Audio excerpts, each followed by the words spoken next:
దేవుని పరిశుద్ధ నామానికి మహిమ కలుగును గాక. మన తండ్రి అయిన దేవుని నుండి మన ప్రభువైన యేసుక్రీస్తు నుండి కృపా సమాధానములు మనందరికీ కలుగును గాక. ఆమెన్. దేవుని ప్రియ పరిశుద్ధ సంగమా, మన జీవితంలో మరొక విశ్రాంతి దినమున దేవుణ్ణి ఆరాధించే గొప్ప భాగ్యము, దేవుణ్ణి మహిమపరిచే గొప్ప భాగ్యము దేవాది దేవుడు మన కలగజేసిన విధానాన్ని బట్టి మనమందరము దేవునికి వందనాలు, స్తుతి, స్తోత్రము చెల్లించవలసి ఉంటున్నాం. పెంతెకోస్తు తర్వాత 5వ ఆదివారంలో మనం ప్రవేశించాం. ఈ సందర్భంగా దక్షిణేండియా క్రైస్తవ సంఘం యొక్క పంచాంగాన్ని బట్టి మనం ఆరాధించవలసిన అంశము ద కాస్ట్ ఆఫ్ డిసైపుల్షిప్, శిష్యత్వం యొక్క విలువ అనే అంశాన్ని ఈ యొక్క సమయంలో మనం ఆరాధిస్తూ ఉంటాం. ఈ అంశాన్ని ఆరాధించడానికి మనం 4 పాఠ్య భాగాలు చదువుకున్నాం. దానియేలు గ్రంథము 6వ అధ్యాయము 11వ వచనం నుంచి 23 వచనాల వరకు చదువుకున్నాం. దావీదు మహారాజు రచించిన కీర్తనలు 34వ సంకీర్తన మనం చదువుకున్నాం. అపోస్తలుడైన పౌలు కొరింథీయులకు రాసిన 2వ పత్రిక 6వ అధ్యాయము మొదటి 10 వచనాలు చదువుకున్నాం. సువార్తల భాగంలో నుంచి పరిశుద్ధుడైన మార్కు రాసిన సువార్త 10వ అధ్యాయము 35వ వచనం నుంచి 45 వచనాల వరకు మనం చదువుకున్నాం. ఈ భాగాలలో ఉంటున్న లోతైన మర్మాలు, ఈ భాగాలలో ఉంటున్న గూఢార్థాలు, ఈ భాగాలలో ఉంటున్న అనేకమైన సత్యాలను దేవుడు మనకు బయలుపరచాలని, దేవుడు మనకు బోధించాలని పరిశుద్ధాత్మ దేవుని యొక్క సహాయాన్ని వేడుకుందాం. ప్రార్థన పూర్వకంగా మన వాక్యాన్ని విందాం. ఎక్కడ 2-3 కూడుకొని ప్రభువు నామం పేరిట ఐక్యమవుతారో వారి మధ్యలో ప్రభువు ఉంటానని సెలవిచ్చాడు. కాబట్టి వాక్యంలో ఉంటున్న అనేకమైన విషయాలను దేవుడు మనకు బయలుపరిచి మన మనోనేత్రాలు తెరిచి రానున్న కాలంలో దేవునికి మంచి శిష్యులుగా జీవించడానికి, దేవునికి ప్రీతికరమైన శిష్యుడిగా జీవించడానికి, దేవుడు మెచ్చే శిష్యులుగా జీవించడానికి దేవుడు కృప దయచేయాలని మనం ప్రార్థన పూర్వకంగా వాక్యాన్ని విందాం. వాక్య భాగాలలోకి వెళ్ళక ముందు మనం అసలు శిష్యత్వం అంటే ఏంటి, what is meant by discipleship, శిష్యత్వము ఎందుకు మరి చాలా ఖరీదైంది, ఎందుకు చాలా విలువైంది, why it is so costly అనే విషయాలను వాక్యానుసారంగా మనము ధ్యానం చేసుకోవడానికి ప్రయత్నం చేద్దాం. ఎవరు శిష్యుడు, హూ ఇస్ డిసైపుల్ అని గనుక మనము ఆలోచన చేసినట్టయితే, శిష్యుడు ఎవరు అంటే తన యొక్క గురువుని అనుకరించేవాడు, గురువు నేర్పిన పాఠాలను, గురువు నేర్పిన సత్యాలు అనుగుణంగా జీవించడానికి ప్రయత్నం చేసేవాడు శిష్యుడు. ఈ యొక్క సమయంలో మనము క్రైస్తవ శిష్యత్వం గురించి మాట్లాడుతుంటున్నాం. కాబట్టి క్రైస్తవ శిష్యులు ఎవరు అంటే యేసుక్రీస్తు ప్రభు యొక్క బోధలను, యేసుక్రీస్తు ప్రభుని అనుకరించేవారు నిజమైన శిష్యులు. వాక్యానుసారంగా జీవించేవారు, వాక్యానుసారంగా బ్రతికేవారు. యేసయ్య తనను పోలి నడవమని చెప్పాడు. కాబట్టి తనను అనుకరిస్తూ దేవుణ్ణి మహిమపరుస్తూ జీవించడమే శిష్యత్వము. బైబిల్ గ్రంథం అంతట్లో మనం చూసినట్లయితే శిష్యుడు అనే పదము 269 సార్లు రాయడం జరిగింది. బిలీవర్స్, విశ్వాసులు అనే పదము కేవలం 2 సార్లు మాత్రమే రాయడం జరిగింది. క్రైస్తవుడు అనే పదము కేవలం 3 సార్లు మాత్రమే రాయడం జరిగింది. దీన్ని బట్టి దేవుని వాక్యం, పరిశుద్ధ గ్రంథం శిష్యత్వానికి ఎంత ప్రాముఖ్యత ఇచ్చింది, శిష్యుడు ఏ రీతిగా జీవించాలని ఎన్ని మార్లు వాక్యము మనకు బోధించిందో మనం గ్రహించగలుగుతాం. 269 సందర్భాలలో ఉంటున్న ఆ శిష్యుడు అనే పదము, శిష్యత్వము అనే పదాన్ని మనం ధ్యానం చేయడానికి సమయం లేదు, కానీ కొన్ని విషయాలను మనం ధ్యానం చేద్దాం. ప్రాముఖ్యమైన విషయాలను ధ్యానం చేస్తూ శిష్యత్వం అంటే ఏంటో లోతుగా అర్థం చేసుకోవడానికి, లోతుగా అధ్యయనం చేసుకోవడానికి, మనం గ్రహించడానికి ప్రయత్నం చేద్దాం. మార్కు సువార్త 4వ అధ్యాయము 19వ వచనంలో చూసినట్టయితే, ఆయన అనగా యేసు, నా వెంబడి రండి, నేను మిమ్మల్ని మనుష్యులను పట్టు జాలరుగా చేదునని వారితో చెప్పాను. శిష్యులతో యేసయ్య చెప్పిన మాట, శిష్యులను పరిచర్యలోకి పిలుస్తున్న మాటలు మనం చూస్తుంటున్నాం. మీరందరూ రండి, నేను మిమ్మల్ని మనుషులను పట్టే జాలగా చేస్తాను. దేవుని కోసము అనేక మందిని శిష్యులుగా చేసే ప్రాముఖ్యమైన పరిశుద్ధమైన పరిచర్యకు మీరు రండి. దేవునికి శిష్యులను తయారు చేసే ఉద్యమంలోకి మీరు రండి, నన్ను వెంబడించండి అని యేసయ్య వారిని ఆహ్వానించినప్పుడు మత్తయి సువార్త 4వ అధ్యాయము 20వ వచనంలో మనం చూసినట్టయితే, వెంటనే వారు తమ వలలు విడిచి ఆయనను వెంబడించిరి. వెంటనే, ఇంకా ఏమీ ఆలోచన లేకుండా, ఎక్కువ ఆలోచన చేయకుండా వెంటనే యేసుక్రీస్తు ప్రభుని వెంబడించినట్టుగా మనం బైబిల్ గ్రంథంలో చూస్తుంటాం. శిష్యులందరూ కూడా వెంటనే ఉన్న పాటున నిర్ణయాన్ని చేసుకొని, ఉన్న పాటున ఒక డెసిషన్కి వచ్చి యేసుక్రీస్తు ప్రభుని వెంబడించినట్టుగా బైబిల్ గ్రంథంలో చూస్తుంటున్నాం. వీరు సమస్తాన్ని విడిచిపెట్టి వెంబడించినట్టుగా బైబిల్ గ్రంథంలో చూస్తుంటున్నాం. మత్తయి సువార్త 9వ అధ్యాయము 9వ వచనం, యేసు అక్కడి నుండి వెలుచు సుంకపు మెట్టు నొద్ద కూర్చొని ఉన్న మత్తయి అను ఒక మనుషుని చూచి, నన్ను వెంబడించుము అని అతనితో చెప్పగా అతడు లేచి ఆయనను వెంబడించను. సుంకపు గుత్తదారి అయిన మత్తయిని యేసయ్య పిలిచినప్పుడు ఆ యొక్క డబ్బుల సంచిని, ఆ యొక్క పదవిని, సుంకపు గుత్తదారి యొక్క బాధ్యతను అవన్నీ విడిచిపెట్టి యేసుక్రీస్తు ప్రభుని వెంబడించినట్టుగా మనం బైబిల్ గ్రంథంలో చూస్తుంటున్నాం. ఏ రీతిగా వెంబడించాడు? వెంటనే యేసుక్రీస్తు ప్రభుని వెంబడించాడు. తాను ఎక్కువగా ఆస్తిపరుడు కాబట్టి తన ఆస్తి అంతా బీదలకు పంచి ఇచ్చి యేసుక్రీస్తు ప్రభుని వెంబడించినట్టుగా బైబిల్ గ్రంథంలో మనం చూస్తుంటున్నాం. లూకాసు వార్త 19వ అధ్యాయంలో పొట్టి జక్కయ్య గురించి మనం చూస్తుంటున్నాం. యేసుక్రీస్తు ప్రభు ఆ మార్గం గుండా వెళ్తుంటున్నప్పుడు యేసయ్య ఎవరో చూడాలని జక్కయ్య ఆశపడ్డాడు. పొట్టివాడు కాబట్టి ఆ జన సమూహంలో యేసయ్యను చూడలేనని ఓ మర్రి చెట్టు ఎక్కి యేసుక్రీస్తు ప్రభుని చూస్తున్న సందర్భంలో యేసయ్య జక్కయ్యతో మాట్లాడుతుంటున్నాడు. జక్కయ్య, నువ్వు దిగిరా, నేడు నేను నీ ఇంట ఉండవలసి ఉన్నది అని జక్కయ్యకు చెప్పినప్పుడు జక్కయ్య పరుగు తీసుకొని చెట్టు దిగి ఇంటి దగ్గరికి వెళ్ళి యేసయ్యను ఇంట్లోకి ఆహ్వానించేటప్పుడు ఆయన నిర్ణయం చేసుకుంటున్నాడు.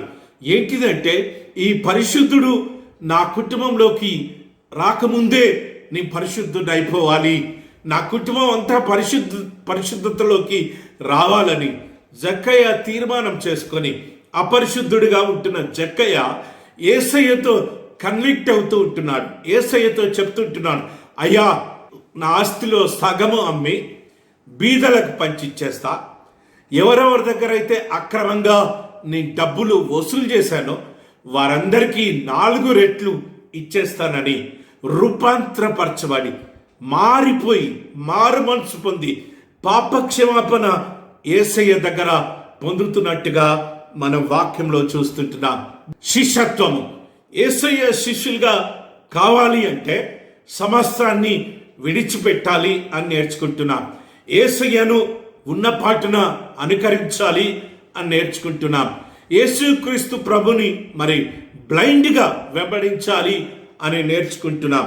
ఎలాంటి రెండవ ఆలోచన చేయకుండా యేసయ్య అడుగులో అడుగు వేస్తూ యేసయ్య బోధల్ని తూచా తప్పకుండా పాటించేవారు శిష్యులు అని వాక్యం ద్వారా మనం తెలుసుకుంటున్నాం. యోహాను సువార్త 8వ అధ్యాయము 31వ వచనంలో చూసినట్టయితే, కాబట్టి యేసు తాను నమ్మిన యూదులతో, మీరు నా వాక్యమందు నిలిచిన వారైతే నిజముగా నాకు శిష్యులై ఉండి సత్యంను గ్రహించెదరు. యేసయ్య శిష్యులుగా జీవించాలి అంటే వాక్యాన్ని నమ్మాలి, వాక్యాన్ని గ్రహించాలి, వాక్యానుసారంగా జీవించాలి. వాక్యము ఏం చెప్తుందో ఆ రీతిగా బ్రతకాలి. ముఖ్యంగా సత్యంగా బ్రతకాలి, నీతి న్యాయంగా బ్రతకాలి, పరుల సొమ్ము ఆశించకుండా బ్రతకాలి, పరుల నోరు కొట్టకుండా బ్రతకాలి. ఆ మాటనే ఇక్కడ యూదులకు చెప్తుంటున్నాడు. యూదులలో నుంచి యేసయ్యను నమ్మి యేసయ్యకు శిష్యులుగా జీవించాలి, యేసయ్యకు శిష్యులుగా బ్రతకాలని తీర్మానం చేసుకుంటున్న ఆ నమ్మిన యూదులతో యేసయ్య చెప్పే మాట ఏంటిదంటే, నా వాక్యమందు నిలిచిన వారైతే you should stand on the word of God. దేవుని వాక్యంలో జీవించాలి, దేవుని వాక్యంలోనే నిలబడాలి, దేవుని వాక్యంలోనే బ్రతకాలి, దేవుని వాక్యాన్నే ఆధారంగా చేసుకొని ముందుకు సాగిపోవాలి. లోకం యొక్క కుయుక్తి, లోక ఆలోచనలు, లోక ఆశలు ఇవన్నీ ఉండకుండా దేవుని మీద విశ్వాసం ఉంచి, దేవుని మీద నమ్మకం ఉంచి, దేవుని వాక్యంలో నిలిచి సత్యాన్ని అన్వేషించే వారిగా ఉన్నట్లయితే వారు దేవునికి నిజమైన శిష్యులు అని యేసయ్య చెప్తున్న మాటలు మనం ఇక్కడ చూస్తూ ఉంటున్నాం. యేసయ్య ఇంకొన్ని మాటలు కూడా చెప్పడం జరిగింది. యోహాను సువార్త 13వ అధ్యాయము 34వ వచనం 35వ వచనంలో చూసినట్టయితే, నేను మీకు ఒక నూతన నిబంధన ఇస్తూ ఉంటున్నాను. అదేంటిదంటే, ఒకరిని ఒకరు ప్రేమించండి, నిన్ను వలె నీ పొరుగు వారిని ప్రేమించండి.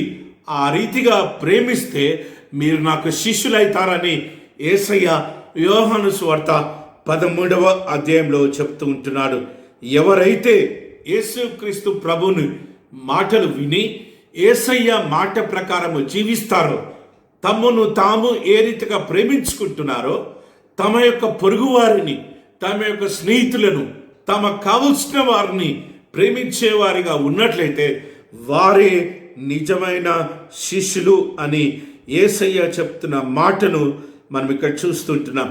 డీట్రిచ్ బాన్హాఫర్ అనే జర్మన్ వేదాంతికుడు, జర్మన్ దేవుని సేవకుడు మాట్లాడుతున్న మాట ఏంటిదంటే, ఆయన హతసాక్షిగా చనిపోవడం జరిగింది. దేవుని కోసం నిస్వార్థంగా, నీతి న్యాయం కోసం నిస్వార్థంగా జీవించినప్పుడు అతన్ని చంపేయడం జరిగింది. అతడు ఒక పుస్తకం రాయడం జరిగింది. ఆ పుస్తకం ఏంటిది అంటే, ద కాస్ట్ ఆఫ్ డిసైపుల్షిప్. మన అంశాన్ని ఆయన ఒక పుస్తకంగా రాశాడు. అనేకమైన విషయాలను ఆ పుస్తకంలో మరి చెప్పడం జరిగింది. కొన్ని విషయాలు ఏం చెప్పడంటే, యేసుక్రీస్తు ప్రభు మన కోసము సర్వాన్ని విడిచిపెట్టి మనలాగా జీవించడానికి భూలోకానికి తెచ్చిన విధానాన్ని జ్ఞాపకం చేసుకుంటూ ఆయన మనలాగా జీవించాడు. ఎందుకు అంటే, మనము ఆయనలాగా జీవించడం కోసము, మనము ఆయనలాగా జీవించడం సాధ్యమే అని రుజువుపరచడానికి, మనము ఆయనను అనుకరించే రీతిలో, మనము ఆ పుణ్యాత్ముడు, ఆ కరుణామయుడు, ఆ యొక్క నజరేయుడైన యేసు భూలోకంలో పాపాన్ని విసర్జించి, లోకాన్ని విసర్జించి తండ్రి నీతి రాజ్యం స్థాపించడానికి ఏ రీతిగా ప్రయాసపడ్డాడో, ఎన్ని అవమానాలు, నిందలు, దుఃఖము ఇవన్నీ భరించాడో, మనం కూడా యేసయ్యలాగా అవన్నీ భరిస్తూ జీవించవచ్చు అని రాయడం జరిగింది. ఆయన ఇంకొక మాట ఏం చెప్పాడంటే, యేసయ్య కృప, యేసయ్య కనికరము, యేసయ్య మనకిచ్చిన రక్షణ ఉచితమైందే కానీ చులకనైంది కాదు, చీప్ కాదు. అది ఫ్రీనే కావచ్చు కానీ చీప్ కాదు, చులకన కాదు. కాబట్టి యేసయ్య ప్రేమను, యేసయ్య రక్షణను, యేసయ్య కృపను, యేసయ్య వాత్సల్యతను చులకనగా చూడొద్దు. మనము యేసయ్య మన కోసము కార్చిన రక్తాన్ని, యేసయ్య మన కోసము ప్రాణాన్ని పెట్టిన విధానాన్ని, యేసయ్య మన కోసము సిలువలో పస్కా బలిగా బలి అయిన విధానాన్ని మనం జ్ఞాపకం చేసుకుంటూ యేసయ్యను అనుకరిస్తూ జీవించాలి అని ఈ భాగంలో డీట్రిచ్ బోన్హాఫర్ అనే భక్తుడు తాను రాసిన పుస్తకంలో రాయడం జరిగింది. మార్కు సువార్త 10వ అధ్యాయము 28వ వచనంలో చూసినట్టయితే, పేతురు, ఇదిగో మేము సమస్తమును విడిచిపెట్టి నిన్ను వెంబడించుమని ఆయనతో చెప్పసాగెను. పేతురు యేసయ్యతో చెప్తున్న మాటలు మనం చూస్తున్నాం. యేసయ్య, మేము సమస్తాన్ని విడిచిపెట్టి నిన్ను వెంబడించాం. శిష్యుడు అంటే సమస్తాన్ని విడిచిపెట్టి వెంబడించేవాడు. సుఖభోగాలు, భోగభాగ్యాలు ఇవన్నీ విడిచిపెట్టి పేతురు నీ సమస్తాన్ని విడిచిపెట్టి నిన్ను వెంబడిస్తున్నామని శిష్యులందరి పక్షాన యేసయ్యతో చెప్తున్నప్పుడు యేసయ్య చెప్తూ ఉంటున్నాడు. అందుకు యేసు ఇట్లా, నేను నా నిమిత్తము, సువార్త నిమిత్తము ఇంటినైనను, అన్నదమ్ములైనను, అక్క చెల్లెండ్రైనను, తల్లిదండ్రులైనను, పిల్లలైనను, భూమినైనను విడిచిన వాడు ఇప్పుడు ఇహమందు హింసలతో పాటు 100 ఇండ్లను, అన్నదమ్ములను, అక్క చెల్లెలను, తల్లులను, పిల్లలను, భూములను రాబో లోకమందు నిత్య జీవమును పొందునని మీతో నిశ్చయంగా చెప్తుంటున్నాను. పేతురుతో చెప్తుంటున్నాడు, నా మాట విని మీరు సమస్తాన్ని విడిచిపెట్టినందుకు మీరు బాధపడవలసిన అవసరం లేదు అని పేతురుతో చెప్తూ అక్కడ ఉంటున్న జన సమూహముతో యేసయ్య ఏం చెప్తుంటున్నారంటే, నా నిమిత్తము, సువార్త నిమిత్తము, దేవుని నీతి రాజ్య వ్యాప్తి నిమిత్తము ఎవరైనా సరే, అన్నదమ్ములనైనా, అక్క చెల్లెళ్ళనైనా, తల్లిదండ్రులనైనా, వారి బిడ్డలనైనా, వారి ఆస్తిపాస్తులనైనా వీటన్నిటినీ విడిచిపెట్టిన వాడు ఇహమందు హింసలతో పాటు 100 ఇండ్లను, 100 ఆస్తిని, అనేక మంది అన్నదమ్ములను, అనేక మంది అక్క చెల్లెలను, అనేక మంది తల్లిదండ్రులను, అనేక మంది బిడ్డలను స్వతంత్రించుకుంటారు, రాబో లోకమందు నిత్య జీవం పొందుకుంటారని పేతురుతో జ్ఞాపకం చేస్తుంటున్నాడు. పేతురికి ఒక అభయం ఇస్తూ ఉంటున్నాడు. అయ్యా, మేము సమస్తాన్ని విడిచిపెట్టామని బాధపడుతుంటే, సమస్తాన్ని విడిచిపెట్టామని యేసయ్యకు చెప్తుంటే, యేసయ్య పేతురుతో చెప్పే మాట ఏంటిదంటే, నువ్వు ఎన్ని విడిచిపెట్టినా వాటికి అనేక అంతలు, 100 దేవుడు నిత్య జీవంలో నీకు దయచేస్తాడు, మీకు దయచేస్తాడన్న అభయాన్ని మరి యేసయ్య ఇక్కడ జ్ఞాపకం చేస్తున్నట్టుగా మనం చూస్తున్నాం. లూకా సువార్త 9వ అధ్యాయము 23వ వచనంలో మనం చూసినట్లయితే, మరియు ఆయన అందరితో ఇట్లా, నేను ఎవడైనా నన్ను వెంబడించగోరిన ఎడలా శిష్యుడు ఎట్లుండాలో అని యేసయ్య చెప్తూ, మళ్ళా if at all anybody want to follow me, ఎవరైనా నన్ను వెంబడించాలని మీరు అనుకుంటే, ఎవరైనా నాకు శిష్యులు కావాలని మీరు అనుకుంటే, తన్ను తాను ఉపేక్షించుకొని ప్రతి దినము తన సిలువను ఎత్తుకొని నన్ను వెంబడించవలెను. తన ప్రాణాన్ని ద్వేషించుకొని, తన ప్రాణాన్ని ద్వేషించి, తన ప్రాణాన్ని చంపుకొని, తన సిలువను ఎత్తుకొని నన్ను వెంబడించాలి. శ్రమలు లేకుండా, కష్టాలు, ఇరుకులు, ఇబ్బందులు లేకుండా, ప్రాణాన్ని ద్వేషించకుండా, సెల్ఫ్ డినైల్ చేసుకోకుండా ఎవరు కూడా నన్ను వెంబడించలేరు.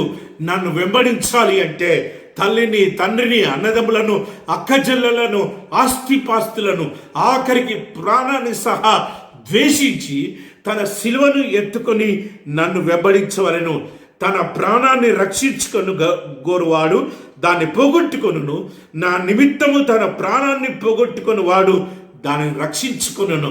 తన ప్రాణాన్ని ద్వేషించేవాడు, వాక్యం వింటున్న ప్రియ స్నేహితులారా, ఆ డీట్రిచ్ బోన్హాఫర్ అనే దైవజనుడు ఏం రాశాడంటే, యేసయ్య రమ్మని ఎందుకు పిలుస్తుంటున్నారంటే, యేసు కోసం మరణించమని పిలుస్తూ ఉంటున్నాడు, యేసు కోసం చనిపోండి అని పిలుస్తుంటున్నాడు. యేసయ్య రాజ్యము, తండ్రి రాజ్యము, ఆ నీతి రాజ్యం స్థాపించడానికి మరణానికి సిద్ధంగా ఉండండి. మరణము ఏ రోజైనా సంభవిస్తుందని దేవుని సేవ జరిగించండి అని ఆ భక్తుడు ఆ పుస్తకంలో రాయడం జరిగింది. తన సిలువను ఎత్తుకుని నన్ను వెంబడించవలెను అనే దానికి అర్థం ఏంటిదంటే, శ్రమలు, ఇరుకులు, ఇబ్బందులు, కన్నీరు, అవమానము, నిందలు, దుఃఖం వీటన్నిటిని భరిస్తూ, సిలువను భరిస్తూ, సిలువంటే శిక్ష, సిలువంటే మరణము, సిలువంటే విజయము, సిలువంటే పునరుత్థానము, సిలువంటే నిరీక్షణ, సిలువంటే విశ్వాసము. తన సిలువనెత్తుకొని నన్ను వెంబడించాలి. ఆ సిలువలో ఇవన్నీ ఉన్నాయి. ఏ రోజు యేసయ్య కోసం మరణించడానికి కూడా సంసిద్ధపడిన వారే నన్ను వెంబడించాలి అని యేసుక్రీస్తు ప్రభు వాక్యాన్ని బోధిస్తూ ఉంటున్నాడు. కాబట్టి యేసయ్య శిష్యులుగా మారాలి అంటే నిర్ణయాన్ని చేసుకోవాలి. It is a deliberate choice. ఇవన్నీ తెలుసుకున్న తర్వాతనే యేసుక్రీస్తు ప్రభు యొక్క శిష్యుడిగా రూపాంతరపరచబడాలి. అభిమానులు కాదు యేసయ్య కావాల్సింది, యేసయ్యకు అనుచరులు కాదు కావాల్సింది, యేసయ్యకు ఫ్యాన్స్ కాదు కావాల్సింది. యేసయ్యకు కావాల్సిన వారు ఎవరు అంటే నిజమైన ఫాలోవర్స్. యేసయ్యకు కావాల్సింది ఎవరు అంటే శిష్యులు అని ఇక్కడ వాక్యం జ్ఞాపకం చేస్తుంది. ఏ డెఫినెట్ డినాయల్, తన ప్రాణాన్ని ద్వేషించుకొని తన సిలువను ఎత్తుకొని యేసయ్యను వెంబడించాలి. నాగటిపై చేయి వేసి వెనక తట్టు తిరిగేవాడు నా శిష్యుడు కానేరడు. యేసయ్య చెప్తున్న మాట. నాగటిపై చేయి వేసిన మనము, ముఖ్యంగా పరిశుద్ధ పరిచర్యలో ఉంటున్న సువార్త పరిచారకులారా, సంఘ కాపర్లారా, దేవుడు అభిషేకించిన బిడ్డలారా, నాగటిపై చేయవేసిన మనము వెనుక తట్టు చూసినట్టయితే, వెనుక తట్టు తిరిగినట్టయితే మనము దేవుని శిష్యులుగా రూపాంతరపరచబడము, దేవుని శిష్యులము కాము. మనము ముందుకే సాగిపోవాలి. ఎన్ని ఇరుకులు, ఎన్ని ఇబ్బందులు, ఎన్ని ఆటంకాలు అయినప్పటికీ మనము తల్లిదండ్రులను విడిచిపెట్టి, బంధువులను విడిచిపెట్టి, స్నేహితులను విడిచిపెట్టి, మరి తోబుట్టులను విడిచిపెట్టి, కట్టుకున్న వారిని విడిచిపెట్టి, కన్న వారిని విడిచిపెట్టి, ఆస్తిపాస్తులను విడిచిపెట్టి, ప్రాణాన్ని సైతము ద్వేషించుకుంటూ సిలువను ఎత్తుకొని యేసుని వెంబడించే వారిగా మనం ఉండాలి. ఇక్కడ కొన్ని చాలా కఠినమైన పదాలు మనం చూస్తుంటున్నాం. యేసయ్య కఠినంగా మాట్లాడుతున్న పదాలు మనం చూస్తుంటున్నాం. మీ మమ్మీ డాడీని, మీ అక్కను, మీ తమ్ముడిని, మీ చెల్లెను, మీ అన్నను, నువ్వు ప్రాణం పెట్టి కన్న నీ బిడ్డలను, నువ్వు ప్రాణానికి ప్రాణంగా చూసుకుంటున్న నీ భార్యను, నీ భర్తను, నీ ఆస్తి పాస్తులను విడిచిపెట్టకపోతే నా శిష్యుడు కానేరవు అని యేసయ్య జ్ఞాపకం చేస్తుంటున్నారు. ఇక్కడ చాలా లోతైన మర్మాలు దాగి ఉన్నాయి. వీటిని మనం రీసెర్చ్ చేయాలి. సమయం లేదు కానీ క్లుప్తంగా ఏంటిది అంటే, యేసయ్యనే ప్రాముఖ్యంగా మనం ప్రేమించాలి, సువార్తనే ప్రాముఖ్యంగా ప్రేమించాలి. యేసయ్య నీతి రాజ్య స్థాపన కోసమే మనం పాటుపడాలి. ఆ యొక్క ఉద్యమంలో, ఆ పరిచర్యలో, ఆ పరిపథంలో వీరు ఎవరు కూడా మనకు అడ్డు రాకూడదు. వీరి గురించి మనము సువార్తను అలసట చేయకూడదు, మనము నెగ్లెక్ట్ చేయొద్దు అని యేసయ్య చెప్తున్న మాటలు మనం చూస్తుంటున్నాం. ఆస్తి పాస్తులు కూడబెట్టుకోవడానికి కాదు యేసయ్య మనల్ని అభిషేకించింది. భూలోకంలో ఆయన నీతి రాజ్య స్థాపన చేయడానికి దేవుడు మనల్ని ఏర్పరిచింది. ఆయన యొక్క నీతిని, ఆయన యొక్క సత్యాన్ని బోధించడానికి, యేసయ్య వాక్యాన్ని ప్రకటించడానికి, అనేక మందిని శిష్యులుగా మార్చడానికి యేసయ్య మనల్ని తన శిష్యులుగా ఎన్నుకున్నట్టుగా మనము చూస్తుంటున్నాం. అందుకే యేసయ్య మనల్ని అభిషేకించినట్టుగా మనం చూస్తుంటున్నాం. ఇవన్నీ వింటున్న మనము నలుగురు వ్యక్తులు యేసయ్య దగ్గరికి వచ్చి యేసయ్య చెప్పిన మాటలు విని ఏం చేశారో మనం చూద్దాం. మొదట మత్తయి సువార్త 8వ అధ్యాయము 19వ వచనంలో ఒక శాస్త్రి వచ్చి, బోధకుడా, నీవెక్కడికి వెళ్ళినను నీ వెంట వచ్చేదనని ఆయనతో చెప్పాను. శాస్త్రి అంటే వాక్యాన్ని రాసేవాడు, వాక్యాన్ని చదివేవాడు, వాక్యాన్ని పాండిత్యం చేసేవాడు, వాక్యాన్ని బోధించేవాడు. ఆ శాస్త్రి యేసయ్య దగ్గరకు వచ్చి, నీవెక్కడికి వెళ్ళినా నేను నిన్ను అనుకరిస్తా, నీ వెంట వస్తా అని చెప్పినప్పుడు యేసయ్య ఆ శాస్త్రికి ఇచ్చిన మాట ఏంటిదంటే, నక్కలకు, బొరియలను, ఆకాశ పక్షులకు నివాసములు కలవు గాని మనుష్య కుమారునికి తలవాల్చుటకైనను స్థలము లేదని ఆయనతో చెప్పాను. మనుష్య కుమారుడికి ఆస్తిపాస్తు లేవు, మనుష్య కుమారుడికి ఇల్లు లేదు, మనుష్య కుమారుడు దగ్గర వజ్ర వైడూర్యాలు లేవు అని యేసయ్య ఆ శాస్త్రికి మరి చెప్తున్న మాటను మనం చూస్తుంటున్నాం. నన్ను వెంబడించాలి అంటే నా దగ్గర ఏమీ లేదు, నా దగ్గర జీరో మాత్రమే. నా దగ్గరికి నువ్వు వస్తే నీకు ఆకలి ఉంటుంది, నా దగ్గరికి నువ్వు వస్తే దిగంబరత్వం ఉంటుంది, నా దగ్గరికి నువ్వు వస్తే నీకు ఏ ఆస్తిపాస్తులు ఉండవు, నా దగ్గరికి నీవు వస్తే నువ్వు నన్ను ఉన్న పాటను వెంబడించాలి. నా నీతిని, నా రాజ్యాన్ని ప్రకటిస్తున్నందుకు అవమాన పాలవుతావు, నిందల పాలవుతావు, నిన్ను చీగొడతారు, రాళ్ళు తీసుకొని తరుముతారు, నిన్ను కొట్టి చంపేస్తారు. వీటన్నిటికీ సిద్ధపడి నువ్వు నన్ను వెంబడించు అని ఆ శాస్త్రికి యేసయ్య చెప్తున్న మాటను మనం చూస్తుంటున్నాం.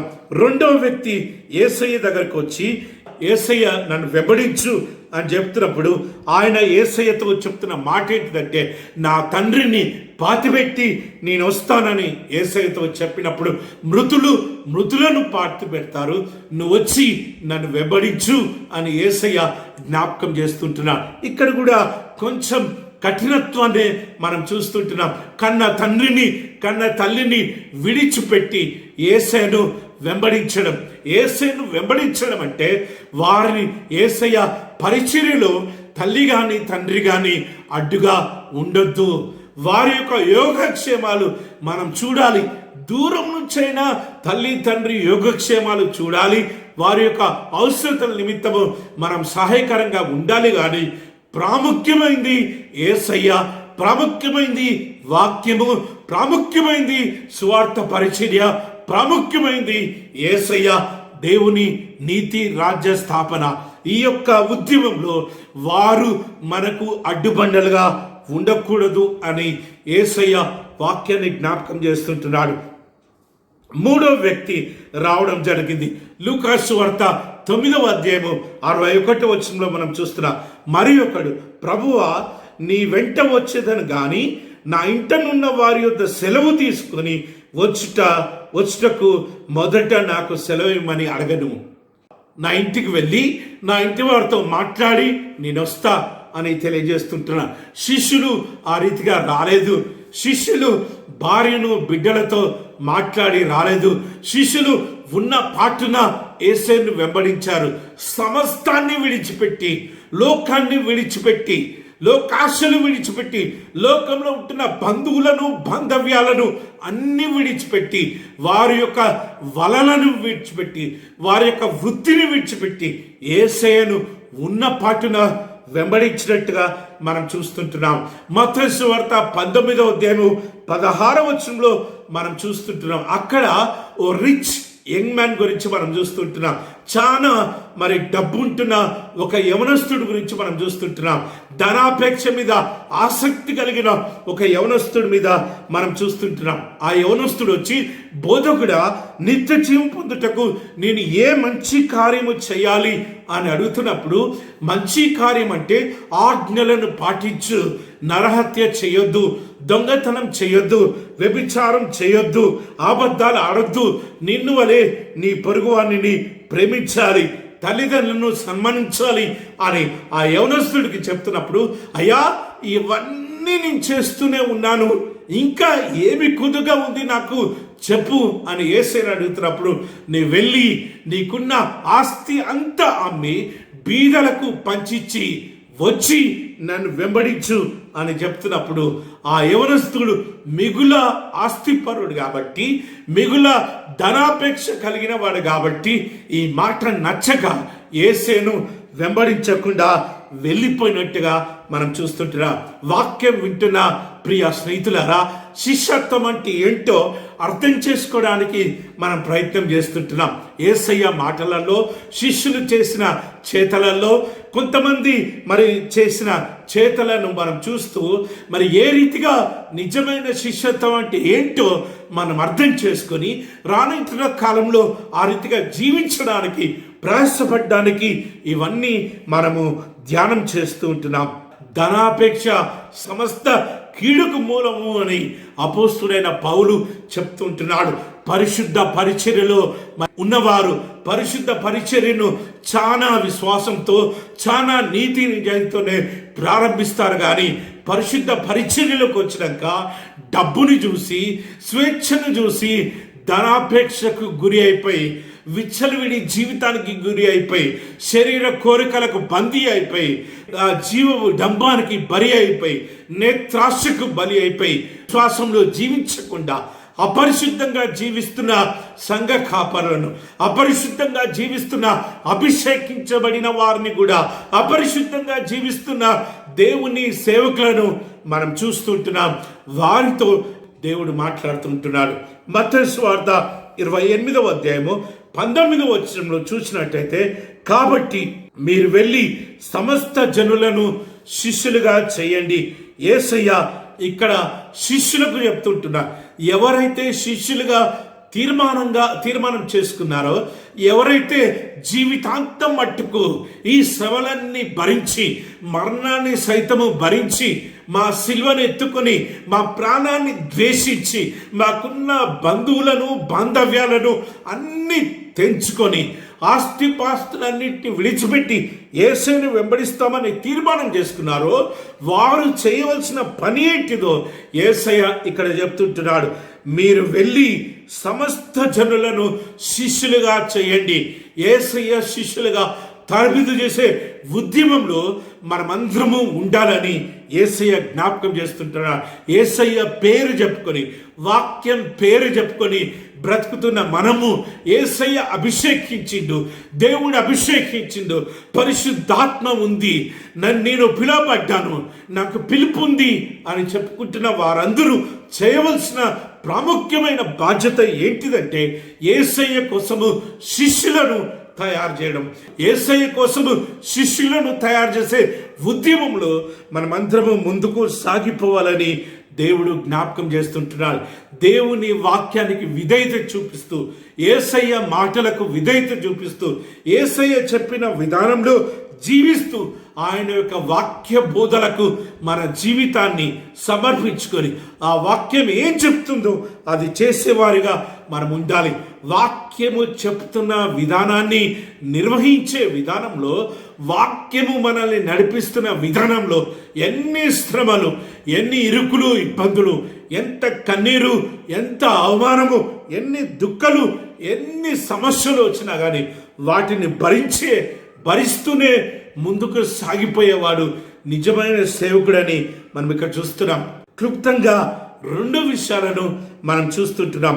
సేవకుడు అంటే నిజమైన రీతిలో దేవుణ్ణి వెంబడించేవాడు, యేసయ్య గుణగణాలు కలిగి, ప్రేమ కలిగి, కరుణ కలిగి, దయాదాక్షిణ్యంతో, యేసయ్యకుంటున్న వాత్సల్యత కలిగి, క్షమాపణ గుణం కలిగి, పరిశుద్ధమైన జీవితం జీవిస్తూ, అందరినీ సమానంగా చూస్తూ జీవించడమే నిజమైన శిష్యత్వము అని మనం ఇప్పటి వరకు అర్థం చేసుకున్నాం. రెండోది ఏంటిది అంటే, యేసయ్య నీతి రాజ్య స్థాపన కోసం మనల్ని మనం సంసిద్ధం చేసుకుంటూ, ఆ నీతి రాజ్య స్థాపించే విధానంలో ఏది అడ్డొచ్చినా వాటన్నిటిని విడిచిపెడుతూ, ఆఖరికి మన ప్రాణాన్ని ద్వేషించుకుంటూ, మన సిలువనెత్తుకొని, అంటే ప్రతి దినము చావలసిన పరిస్థితి వస్తే కూడా వెనకడుగు వేయకుండా, స్టెఫను వెనకడుగు వేయలేదు. ఇప్పటి వరకు మనము మాట్లాడిన డీట్రిచ్ బాన్హాఫర్ వెనకడుగు వేయలేదు. మార్టిన్ లూథర్ ప్రొటెస్టెంట్స్గా రూపాంతరపరిచిన సంఘ సంస్కరణకర్త, ఆయన వెనకడుగు వేయలేదు. బైబిల్ గ్రంథంలో చూసినట్లయితే అనేక మంది ప్రవక్తలు వెనకడుగు వేయలేదు. వెనకడుగు వేయకుండా దేవుని నీతి రాజ్య స్థాపన కోసం పాటుపడేవారిగా ఉండాలి. మూడోదిగా, అబ్రహాము ఏ రీతిగానైతే కన్న కుమారుడిని బలి అర్పించడానికి కూడా సంసిద్ధమయ్యాడో, మనం కూడా మనకుంటున్న బంధువులను, బాంధవ్యాలను, ఈలోక భోగ భాగ్యాలన్నీ విడిచిపెట్టి యేసయ్య కోసము ఉన్న పాటున, పేతురు ఏ రీతిగా చెప్తున్నాడో, సమస్తాన్ని విడిచిపెట్టి నిన్ను వెంబడిస్తున్నామయ్యా, నన్ను వెంబడించు అని యేసయ్య చెప్పినప్పుడు ఉన్న పాటున లేచి, ఉన్న పాటున వలను విడిచిపెట్టి, ఉన్న పాటున యేసయ్యను వెంబడించిన శిష్యులను పోలి మనము శిష్యుడిగా జీవించాలి. యేసయ్యను ఆ రీతిగా వెంబడిస్తూ, ఈ లోకంలో ఉంటున్న ఆశలన్నీ చంపుకొని, ఈ లోకంలో ఉంటున్న వాటిని వెతికే విషయంలో విడిచిపెట్టి, పరలోక సంబంధమైనవి, పైనున్న వాటిని, శరీరానికి సంబంధమైనవి విడిచిపెట్టి, ఆత్మకు సంబంధించిన వాటిని వెతికే వారిగా ఉండాలి అని వాక్యం మనకు ఘోషిస్తుంది. శిష్యత్వము అంటే సమర్పణ. యేసయ్య కోసము తమను తాము సమర్పించుకొని, నాగట్టిపై చేయి వేసి వెనుకకు తిరగకుండా, ఎన్ని ఉపద్రవాలు వచ్చినా, ఎన్ని ఇరుకులు ఇబ్బందులు వచ్చినా యేసయ్య వలె శిలువలో బలియాగం కావలసిన పరిస్థితి వస్తే కూడా సంతోషంతో దేవుని స్తుతిస్తూ మరణించే స్థితికి కూడా మనం సంసిద్ధం కావాలి అని వాక్యాన్ని నేర్చుకుంటున్నాం. 4 పాఠ్య భాగాలను క్లుప్తంగా మనం ధ్యానం చేసుకుందాం. మొదటి భాగము దానియేలు గ్రంథము 6వ అధ్యాయము 11వ వచనం నుంచి 23 వచనాల వరకు మనం చదువుకున్నాం. ఈ భాగంలో మనం నేర్చుకునేది ఏంటిదంటే, దానియేలు ఏ రీతిగానైతే రాజీ పడకుండా దేవుణ్ణి మహిమపరచడానికి, దేవుని నామాన్ని స్తుతించడానికి, వాక్యానుసారంగా జీవించడానికి తన ప్రాణాన్ని ద్వేషించుకున్న విధానాన్ని మనం ఇక్కడ చూస్తుంటున్నాం. రాజు ఏలుతున్న కాలంలో 20 మంది నాయకులను తన రాజ్యమంతటి మీద ఉంచి, ఆ 20 మంది నాయకుల మీద ఒక 3 ప్రధానులను ఏర్పాటు చేసినట్టుగా బైబిల్ గ్రంథంలో చూస్తుంటున్నాం. ఆ 3 ప్రధానులలో దానియేలుని మిగతా 2 మీద ప్రధానిగా రాజు ఉంచినట్టుగా మనం వాక్యంలో చూస్తుంటున్నాం. దానియేలు ఇంతగా అభివృద్ధి చెందడానికి, దానియేలు ఇంత ప్రాముఖ్యమైన పదవిలోకి అన్య దేశంలో బబులోను రాజ్యంలో హెచ్చించబడడానికి కారణం ఏంటిదంటే, దానియేలులో దేవుని పరిశుద్ధాత్మ దాగి ఉన్నట్టుగా, పరిశుద్ధాత్మ ద్వారా దానియేలు నడిపించబడుతున్నట్టుగా, పరిశుద్ధాత్మకు దానియేలు తన జీవితాన్ని సమర్పించుకున్నట్టుగా మనం బైబిల్ గ్రంథంలో చూస్తుంటున్నాం. దానియేలు ఏ పని అప్పగించినా నమ్మకంగా, రాజుకు విశ్వాసంగా, నీతి న్యాయంగా, లంచం తీసుకోకుండా లంచాన్ని నిర్మూలం చేస్తూ, అక్రమాన్ని నిర్మూలం చేస్తూ, నీతి బాటలో తన రాజ్యాన్ని నడుపుతున్న విధానాన్ని బట్టి రాజు దానియేలు యొక్క నీతిని, భక్తిని, విశ్వాసాన్ని మెచ్చి దినదినము ఇంకా ఉన్నతమైన బాధ్యతలు దానియేలుకు అప్పగిస్తుంటే, ఆ కింద ఉంటున్న ప్రధానులకు, ఆ ప్రధానులను అనుకరించే నాయకులకు దానియేలు మీద ఈర్ష్య, కక్ష పుట్టి, ఈ యొక్క యూదుడు మన దేశంలో ఈ ప్రాముఖ్యమైన స్థితికి ఏ రీతిగా ఎదుగుతున్నాడు, ఏ రీతిగానైనా రాజుకు దానియేలుకి మధ్య విభేదాలు సృష్టించాలని కుట్ర చేత, దురాలోచన చేత రాజును మెప్పించి ఆజ్ఞ జారీ చేపించడం జరిగింది. ఏంటిది ఆ ఆజ్ఞ అంటే, ఆ ఆజ్ఞ ప్రకారము రాజును మాత్రమే 30 దినాలు రాజును మాత్రమే ఆరాధించాలి, రాజును మాత్రమే మొక్కాలి, రాజును మాత్రమే పూజించాలి అన్న ఆజ్ఞను జారీ చేసినప్పుడు, ఈ ఆజ్ఞ జారీ చేయబడిన సంగతి దానియేలుకి తెలిసి కూడా దానియేలు ప్రతి దినము తాను 3 మార్లు యెరూషలేము తట్టు తన యొక్క కిటికీ తలుపులు తెరిచి 3 మార్లు ప్రార్థిస్తూ ఉంటున్నారంట. ఈ విషయాన్ని గమనించి వారు రాజు దగ్గరికి ఈ వార్త చేర్చినప్పుడు, రాజు దానియేలుని ఏ రీతిగానైనా రక్షించాలి, దానియేలుని ఏ రీతిగానైనా కాపాడాలని ఆలోచన చేస్తున్నప్పుడు రాజుకు జ్ఞాపకం చేస్తుంటున్నారు. రాజా, మీరిచ్చిన ఆజ్ఞ ప్రకారము ఎవరైతే ఈ రాజ్యంలో 30 దినాల వరకు మిమ్మల్ని సేవించరో, మిమ్మల్ని పూజించరో, మిమ్మల్ని ఆరాధించరో, వారు సింహపు బోనులో వేయవలసిందే మీరు ఆజ్ఞ జారీ చేశారు. ఈ దేశ చట్టాన్ని బట్టి ఆ ఆజ్ఞను వెనుకకు తీసుకోవడానికి వీల్లేదు అని వారు రాజు మీద ఒత్తిడి చేసినప్పుడు, రాజు అహిష్టముతోనే దానియేలుని సింహపు బోన్లో వేస్తూ, దానియేలా, నువ్వు నమ్ముకున్న దేవుడు నిన్ను రక్షించునుగాక అని దీవించి ఆ సింహపు బోనులో దానియేలుని వేసినట్టుగా మనం బైబిల్ గ్రంథంలో చూస్తుంటున్నాం. సింహపు బోనులో దానియేలుని వేసిన తర్వాత రాజు తన యొక్క భవనంలోకి వెళ్ళి ఆ విందును, ఆ నాట్యాన్ని అన్ని విడిచిపెట్టి అవన్నీ క్యాన్సిల్ చేపించి ఆ రాత్రంతా ఉపవాసంతో దానియేలు కోసము ప్రార్థించినట్టుగా మనము 18-20 వచనాల్లో మనం చూస్తుంటున్నాం. దానియేలు గురించి రాజు ప్రార్థిస్తుంటున్నాడు. ఓ విశ్వాసి గురించి ఓ అవిశ్వాసి ప్రార్థన చేస్తుంటున్నాడు. ఓ దేవుని బిడ్డ గురించి, దేవుని నమ్ముకునే రాజు దానియేలు నమ్ముకున్న దేవునికి దానియేలును రక్షించమని ప్రార్థిస్తున్న సంఘటన మనం చూస్తున్నాం. ఆ రాత్రంతా ప్రార్థన చేసి ఆ తెల్లవారుజామున వేగిరమే సింహపు బోను దగ్గరకు వచ్చి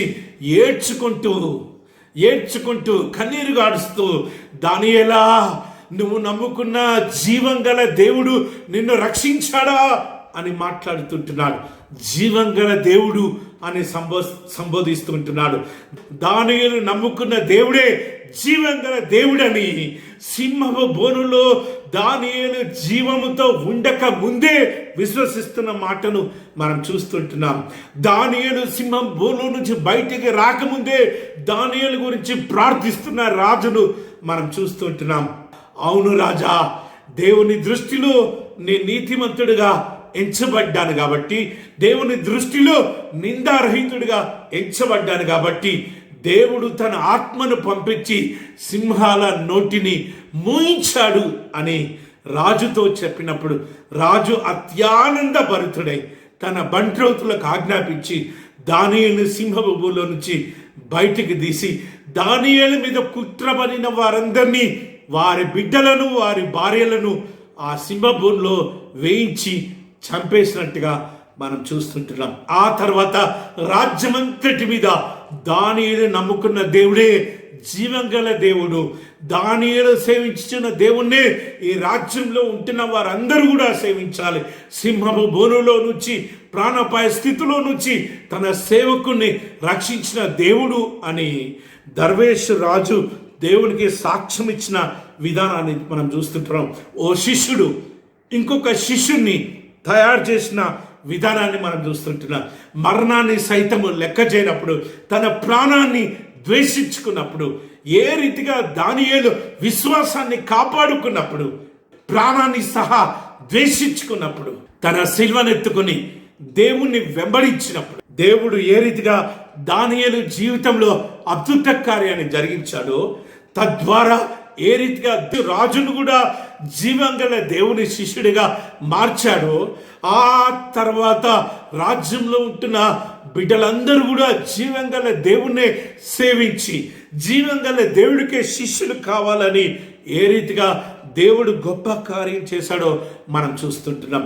వాక్యం వింటున్న ప్రియ దైవజనుడా, దేవుని చేత అభిషేకించబడిన బిడ్డ, దేవుని పరిచారకుడా, మన జీవితాలను దానియేలు వృత్తాంతాన్ని తీసుకొని మనం ధైర్యం తెచ్చుకోవాలి. మన జీవితంలో జరుగుతున్న అవినీతిని ఎదిరించే విషయంలో, మన జీవితంలో ఎదురైన సమస్యల విషయంలో, సేవా పొలంలో నీతి న్యాయంగా ధర్మంగా మరి విశ్వాసంతో ముందుకు సాగిపోతున్నప్పుడు ఎన్ని సమస్యలు, ఎన్ని ఇరుకులు, ఇబ్బందులు వచ్చినట్టుగా వాటన్నిటినీ దేవుడు మంచు వీడిపోనట్లు, మబ్బు తొలగిపోనట్లు తొలగించే దేవుడు. నా యొక్క 20 సంవత్సరాల సేవా జీవితంలో అంతా కన్నీరే. నా సేవా యాత్ర అంతా కన్నీరే. కన్నీరు కార్చిన ప్రతి సందర్భంలో, సమస్య ఎదురైన ప్రతి సందర్భంలో, మోకాళ్ళకి ప్రార్థించిన ప్రతి సందర్భంలో మంచు వీడిపోవునట్లు, మబ్బు తొలగిపోయినట్లు దేవుడు తొలగించాడు. ఎన్నో యాక్సిడెంట్స్, మరణపాయ స్థితిలో నుంచి దేవుడు ప్రాణాన్ని కాపాడి, ఎన్నికలేని నన్ను, దౌర్భాగ్యుని, నీచుని, దరిద్రుని, పెంటె కుప్పల మీద ఉన్న పురుగుల కంటే నీచమైన బ్రతకగల నన్ను దేవుడు తన పరిచర్యలో ఇంకా ముందుకు సాగిస్తున్న విధానాన్ని బట్టి ఆ దేవాది దేవునికే ఘనత, మహిమ, ప్రభావాలు కలుగును గాక. దానియేలు జీవితంలో జరిగిన ఆశ్చర్య కార్యాలు, దానియేలు జీవితంలో జరిగిన అద్భుత కార్యాలు మన జీవితంలో కూడా జరుగుతూ ఉంటాయి. ఎప్పుడు అంటే మనల్ని మనము సంపూర్ణంగా దేవునికి సమర్పించుకున్నప్పుడు, మనల్ని మనము సంపూర్ణంగా దేవుని తట్టు తిరిగినప్పుడు, మనల్ని మనము సంపూర్ణంగా వాక్యానుసారంగా జీవిస్తూ ముందుకు సాగిపోతున్నప్పుడు దేవుడు మన జీవితంలో అద్భుత కార్యాలు చేస్తూ ఉంటాడు.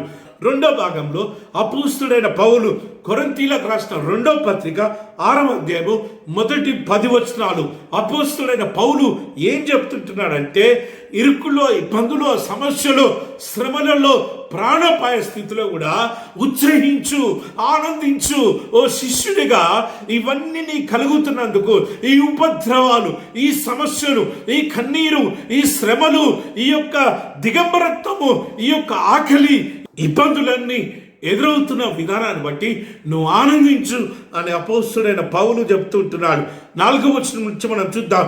మా పరిచర్య నిందింపబడకుండు నిమిత్తము ఏ విషయంలోనైనాను అభ్యంతరమేమీ కలగజేయక, ఎన్ని అభ్యంతరాలు వచ్చినా మా పరిచర్య నిందింపబడొద్దని, ప్రజల చేత దూషించబడొద్దని, ప్రజల చేత నిందింపబడొద్దని, శ్రమల యందును, ఇబ్బందుల యందును, ఇరుకుల యందును, దెబ్బల యందును, చెరసాలలోను, అల్లరిలోను, ప్రయాసంలోను, జాగారంలోను, ఉపవాసంలోను మిగుల ఓర్పు గలవారమై, ఇన్ని సమస్యలు, ఇన్ని ఉపద్రవాలు మా సేవా జీవితంలో ఎదురైనా కానీ సేవ నిందింపబడొద్దని, ప్రజలు సేవ గురించి చులకనగా మాట్లాడకూడదని మమ్మల్ని మేము తగ్గించుకొని, మమ్మల్ని మేము ఓర్చుకున్నాం.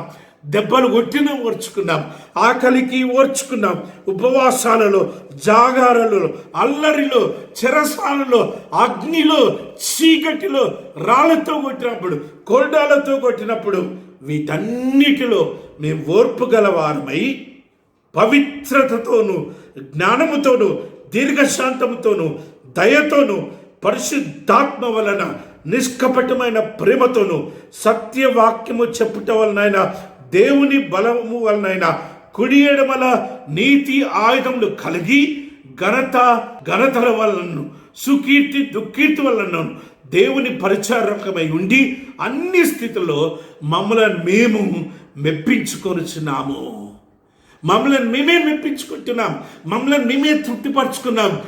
దేవుని వాక్యాన్ని బట్టి పవిత్రతతోనూ, జ్ఞానంతోనూ, దీర్ఘశాంతంతోనూ, దయతోనూ, పరిశుద్ధాత్మతోనూ, నిష్కపటమైన దేవుని ప్రేమ, ఇవన్నీ రుచి చూచాం. కాబట్టి సత్యవాక్యము చెప్పుట వలనను, దేవుని బలం వలనను, దేవుడు మాకు ఇచ్చిన బలం వల్ల, వాక్యాన్ని బోధించే శక్తి వల్ల, కుడి ఎడమల నీతి ఆయుధములను కలిగి, నీతే మాకు ఆయుధాలుగా దేవుడు మలిచాడు. మేము బోధించిన నీతి, మేము జీవించిన నీతే మాకు ఆయుధాలుగా దేవుడు దయచేశాడు. అనేక ఉపద్రవాలను జయించడానికి, అనేక యుద్ధాలు జయించడానికి, అనేకమైన పోరాటాలు జయించడానికి, సాతాను వేసే అగ్ని బాణాలను జయించడానికి మా నీతి కుడి ఎడమలకు ఆయుధాలుగా, కవచకుండలాగా మాకు కలిగి, ఎన్ని అగ్ని బాణాలు ఎదురైనా, ఎన్ని రాళ్ళు వేసినా, ఎన్ని కొరడా దెబ్బలు కొట్టినా దేవుడు ఆ ఆయుధాలను మాకు ఇచ్చాడు. కాబట్టి వాటి ద్వారా ఘనత వలనను, సుకీర్తి దుఃఖీర్తి వలనను, ఘనత కలిగిన ఘనత లేకున్నా, సుఖంలో దుఃఖంలో దేవుని పరిచారకమై ఉండి అన్ని స్థితులలో, అన్ని స్థితులు, ఏ స్థితి అయినా, ఓ దేవుని సేవకుడిగా నువ్వే స్థితిలో ఉన్నా, అన్ని స్థితులలో మమ్మల్ని మేము మెప్పించుకుంటున్నాం. We are making our lives happy. మా జీవితాలను మేము సంతోషపరచుకుంటున్నాం, మా జీవితాలను మేము మెప్పించుకుంటున్నాం, మమ్మల్ని మేము తృప్తిపరచుకుంటున్నాం. ఇవన్నీ ప్రభు పరిచర్యలో మాకు జరుగుతున్న విధానాన్ని బట్టి మేము తృప్తి కలిగి జీవిస్తుంటున్నాం. What a statement, what a moving statement, what an emotional statement, what a touching statement. ఇన్ని ఉపద్రవాలు ఎదురైనా ఓ దేవుని సేవకుడు చెప్తున్న మాట ఏంటంటే, మేము తృప్తి కలిగి జీవిస్తుంటున్నాం, మమ్మల్ని మేమే మెప్పించుకుంటున్నాం. దేవుడు మాకు ఇచ్చిన వాటిని బట్టి మనల్ని మనము తృప్తి కలిగి జీవిద్దాం. లేనిపోని వాటిని సంపాదించుకోవడానికి, లేనిపోని వాటి కోసం ఆశపడుతూ జీవించడానికి మనం ఆ రీతిగా బ్రతకకుండా నీతిగా, నిజాయితీగా, నిస్వార్థంగా, పవిత్రంగా, పరిశుద్ధంగా, నిష్కపటమైన ప్రేమతో దేవుని స్వార్థను ప్రకటించడానికి సంసిద్ధపడ్డాం. దేవుని యొక్క నిజమైన శిష్యుడిగా రూపాంతరపరచబడాలని అపోస్తులైన పౌలు మరి జ్ఞాపకం చేస్తుంటున్నాడు. 3వ భాగంలో మార్కు సువార్త 10వ అధ్యాయము 35వ వచనం నుంచి 45వ వచనంలో మనం తెలుసుకోవాల్సిన విషయం ఏంటంటే, శిష్యత్వము, నిజమైన శిష్యత్వము అంటే సేవకుడు, ఓ పనివాడు అని అర్థము, ఓ సర్వెంట్ అని అర్థము. Discipleship is becoming a servant in making a servant. శిష్యుడు అంటే పనివాడు అని యేసయ్య జ్ఞాపకం చేస్తుంటున్నాడు. జబదయి కుమారులు యేసుక్రీస్తు ప్రభుని అడుగుతుంటున్నారు, అయ్యా నువ్వు మహిమతో వచ్చినప్పుడు నీ కుడి పక్షాన, నీ ఎడం పక్షాన మా ఇద్దరిని ఉంచుకో అని యేసయ్యను అడుగుతున్నప్పుడు వేరొక సందర్భంలో జెబెదయి కుమారుల యొక్క తల్లి కూడా యేసయ్యను అడగడం జరిగింది. యేసయ్య వారితో మాట్లాడుతుంటున్నా, మీరేం అడుగుతున్నారో మీకు తెలియదు.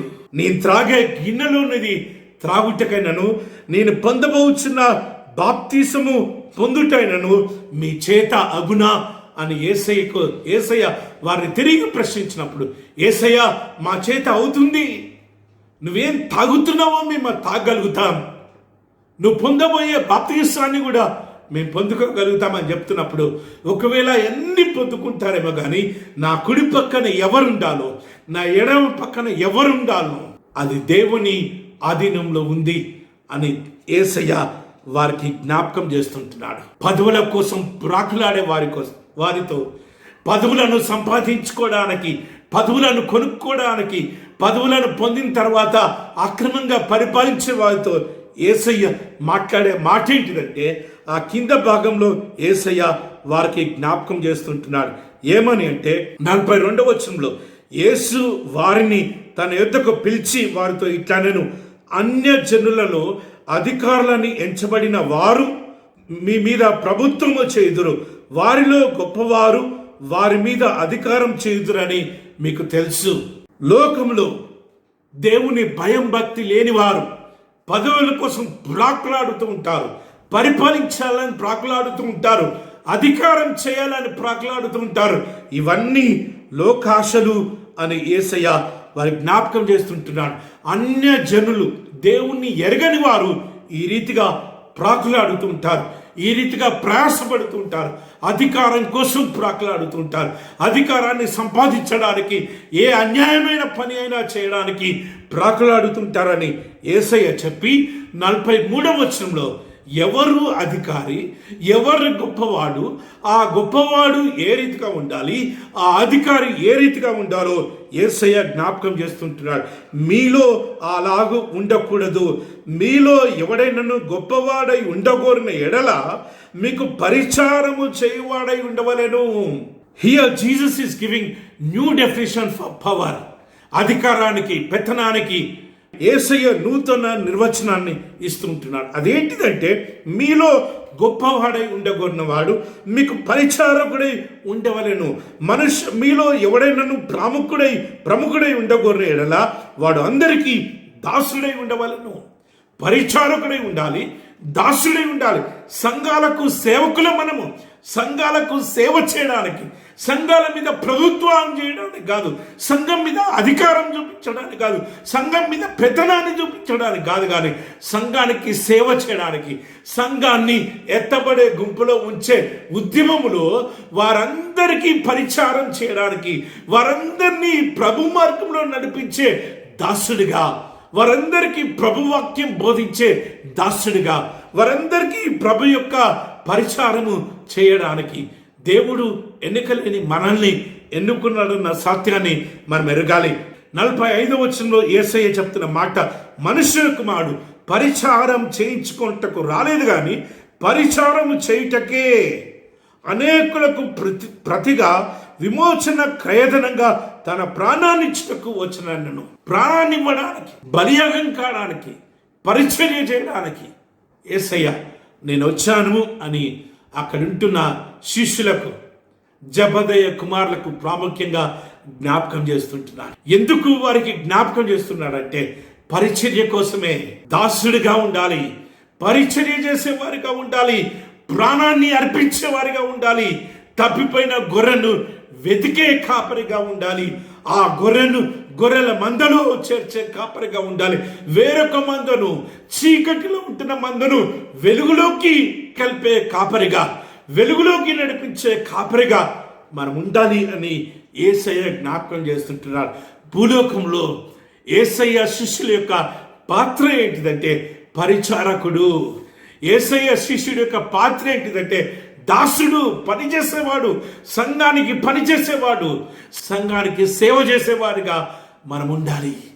సంఘాన్ని ఆత్మీయతలోకి నడిపించేవారిగా మనం ఉండాలి. కానీ సంఘాల మీద ప్రభుత్వం చేయడానికి కాదు, సంఘాల మీద అధికారం చేయడానికి కాదు, అధికారాన్ని లోపరుచుకోవడం కోసం కాదు, అధికారం కోసం ప్రాకులాడడం కోసం కాదు, అధికార పెత్తనం సంపాదించుకోవడం కోసం కాదు అని యేసయ్య జెబెదయి కుమారులతో జ్ఞాపకం చేస్తుంటారు. ఈ యొక్క జ్ఞాపకం చేసే విధానంలో యేసయ్య ఉద్దేశం ఏంటంటే, ఇప్పటికైనా మీరు ఎందుకోసం పిలువబడ్డారో గ్రహించండి, ఇకనైనా రూపాంతరపరచండి, మీ దృక్పథాన్ని మార్చుకోండి. ఈ అధికారం కావాలి, ఈ అధికారం కోసము ఆశపడుతున్న మీరు మీ దృక్పథాన్ని మార్చుకొని, నేను పరిచారకుణ్ణి, నేను దాసుని అని మీరు గ్రహించండి అని యేసయ్య జెబెదయి కుమారులకు తెలియజేస్తున్న మాటను మనం చూస్తుంటున్నాం. ఈ భాగంలో ఇంకొక విషయాన్ని కూడా మనం గ్రహించాలి. అది ఏంటిది అంటే, యేసయ్య నిజమైన సేవకుడు కావాలని ఆశపడుతున్నాడు, కానీ కొన్ని వందల మంది యేసయ్యను అనుకరించాలని ఆశపడట్లే. తక్కువ వారైనప్పటికీ కొద్ది మంది అయినా కానీ నిస్వార్థంగా నీతిగా అనుకరించే వారిగా ఉండాలని యేసయ్య ఆశపడుతున్నాడు. అందుకే యోహాను సువార్త 6వ అధ్యాయము 26వ వచనంలో యేసయ్య మరి ధైర్యంతో ఏం మాట్లాడుతున్నాడంటే, మీరు సూచనలను చూచుట వల్ల కాదు కానీ రొట్టె భుజించి తృప్తి పొందటం వల్లనే నన్ను వెతుకుచున్నారని మీతో నిశ్చయముగా చెప్పుచున్నాను. నా దగ్గర దొరికే ఆహారం కోసము, నా దగ్గర దొరికే అద్భుతాలను చూసి కాదు, నా దగ్గర దొరికే ఆశ్చర్య కార్యాన్ని చూసి కాదు, నా వాక్యాన్ని చూసి కాదు, కానీ ఈ లోక ప్రకారమైన భోజనాన్ని, ఈ లోక ప్రకారమైన ఆహారాన్ని, ఈ లోక ప్రకారమైన అధికారాన్ని, ఈ లోక ప్రకారమైన పెత్తనాన్ని మీరు కోరుకుంటున్నారు. ఆ రీతిగా మీరు ఉండొద్దు. మీరు సూచనలను చూడండి, సూచక్రియలను చూడండి, అద్భుత కార్యాలను చూడండి. ఈ రీతిగా రానుంటున్న కాలంలో మీ పరిచర్య జరగాలి అంటే మిమ్మల్ని మీరు సంపూర్ణంగా 100% దేవునికి సమర్పించుకుంటే ఇవన్నీ సాధ్యము అని యేసయ్య వారికి జ్ఞాపకం చేస్తున్న మాటలు మనం చూస్తూ ఉంటున్నాం. ఈ భాగంలో మొదటిగా మనం తెలుసుకున్న విషయం ఏంటంటే, శిష్యత్వం అంటే ఏదో ప్రాముఖ్యమైన పదవి కాదు. రెండోది ఏంటంటే, శిష్యత్వం అంటే దాసత్వానికి, శిష్యత్వం అంటే పరిచయం చేయడానికి పిలువబడిన వారు.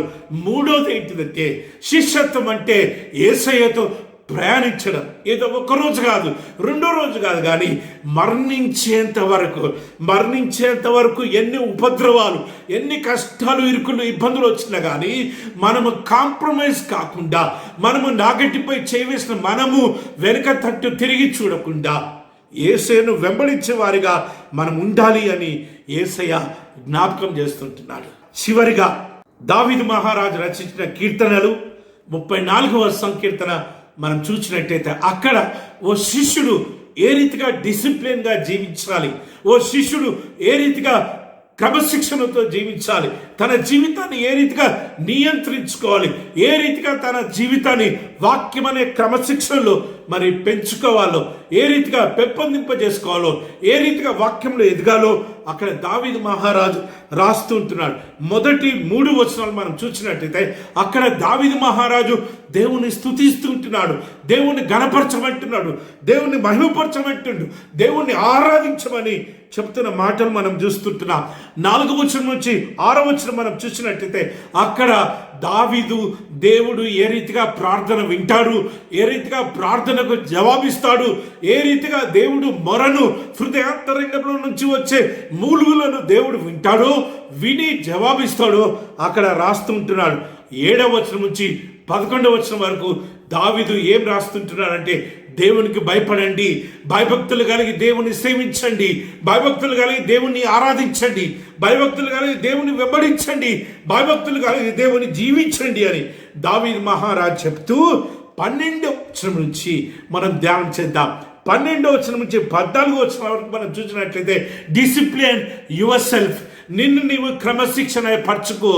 దేవుని శిష్యుడిగా నువ్వు ఉండాలంటే కొన్నిటిని విడిచిపెట్టాలి, కొన్నిటిని అలవాటు చేసుకోవాలి. సమస్తాన్ని విడిచిపెట్టి పరిశుద్ధమైనవి ఆహ్వానించాలి, పరిశుద్ధమైనవి చేపట్టాలి, పరిశుద్ధమైనవి పవిత్రమైనవి మనం చేపట్టి పరిశుద్ధంగా పవిత్రంగా జీవించాలని ఇక్కడ దావీదు మహారాజు చెప్తుంటున్నాడు.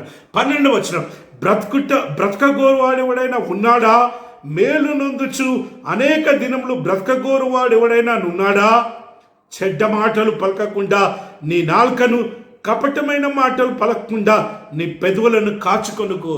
How to discipline our self.